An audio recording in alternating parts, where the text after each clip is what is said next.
ఇద్దరు మిత్రులు జీవనోపాధి కోసం పరుగురు ప్రయాణం చేయాలని నిర్ణయించుకున్నారు. కానీ దారిలో ఒక అడవి వస్తుంది. అది దాటితే కానీ పరుగురు చేరలేరు.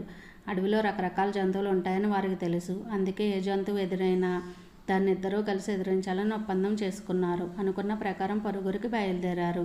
అలాగే అడవిలో ప్రవేశించారు. గట్టిగా ఒకరి చేతులు మరొకరు పట్టుకుని భయంగా నడుచుకుంటూ అడవి దాటుతుంటే హఠాత్తుగా ఒక ఎలుగుబంటి కనిపించింది.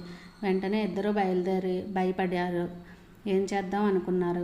మొదటివాడు చెట్టు ఎక్కేద్దామని సలహా ఇచ్చాడు. కానీ నాకు ఎక్కడం రాదే అని రెండోవాడు అన్నాడు. నాకు వచ్చు కదా అని మొదటివాడు చెయ్యి వదిలించుకుని గబగబా పక్కనున్న చెట్టు ఎక్కేశాడు. రెండోవాడికి చెట్టు ఎక్కడం రానే రాదు. ఏం చేశాడు? మొదటివాడు ఇలాంటి పరిస్థితులు ఒంటరిగా వదిలేశాడు. రెండోవాడేమో నేల మీద శవంలా పడుకుని చడి చప్పుడు చేయకుండా అలాగే పడుకున్నాడు.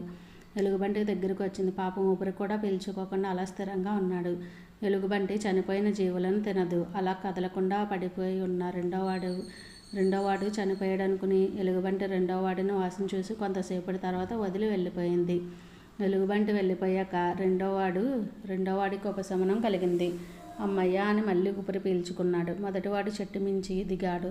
ఎలుగుబంటి రెండోవాడి వాసన చూసినప్పుడు ఏదో చెవిలో రహస్యం చెప్పిందని మొదటివాడు అపోహపడ్డాడు. ఎలుగుబంటి నీకు అంతసేపు చెవిలో ఏమి చెప్పింది అని అడిగాడు. అవసరానికి ఆదుకోని వాళ్ళు స్నేహితులు కారు అని నాతో ఎలుగుబంటి చెప్పింది అని రెండోవాడు జవాబు చెప్పాడు. Thanks for watching friends. ఇలాంటి మరికొన్ని వీడియోలకై నా ఛానల్ని సబ్స్క్రైబ్ చేసుకోండి. ప్లీజ్ లైక్ చేసి షేర్ చేయండి.